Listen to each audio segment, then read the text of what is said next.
I was researching about global superpowers. The US, the United States, surprised me. The number of military bases, alliances, treaties, etc., they have is way too huge. Well, good job, sir. Your eyes have been opened. The number of military bases they have across the world is incredible. They essentially occupy half the world, more than half the world. The Americans, military bases. So, continuing, it's nearly impossible to beat the US.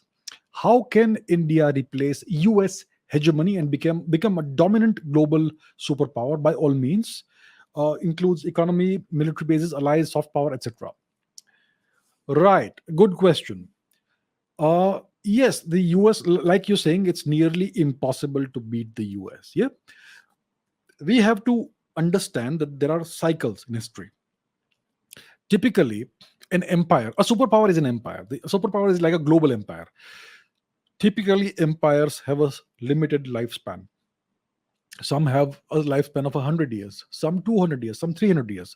And you see these imperial cycles rise and fall, rise and fall, rise and fall throughout history. This is a pattern that you see over and over and over and over again in history, whether it is in China, whether it is in India, whether it's in Europe or anywhere else. Empires rise and they eventually inevitably decline and fall because of internal reasons, not because somebody from outside comes and destroys them or defeats them, which happens sometimes, but typically it is because of internal reasons.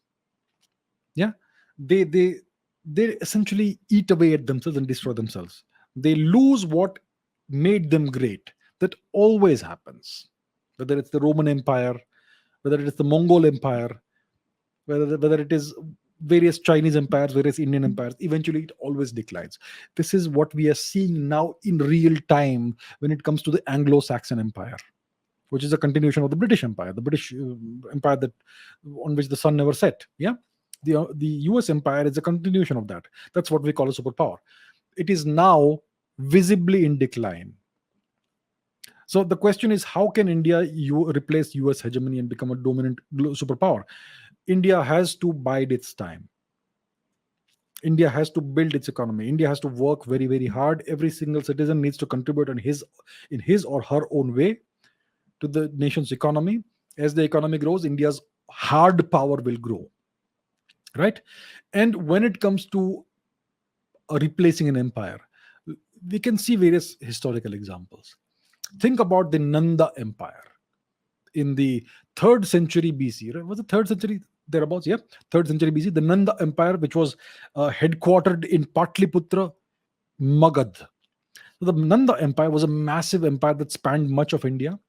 It was so massive and so powerful that Alexander's soldiers mutinied.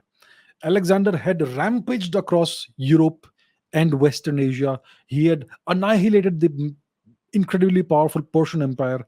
And yet, when he came to the borderlands of India, his soldiers mutinied because they knew it was suicide to go further eastwards and face the might of the Nanda Empire.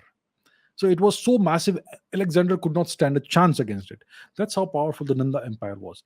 And yet, within 20 years, it was gone. And what replaced the Nanda Empire?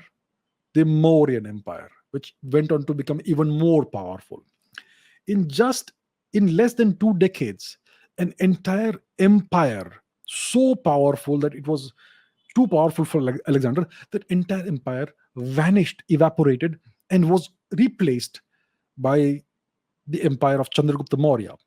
This one young man, Chandragupta Maurya, with the help of his great mentor Vishnugupta Chanakya, in less than 2 decades, replaced this pre-existing great empire.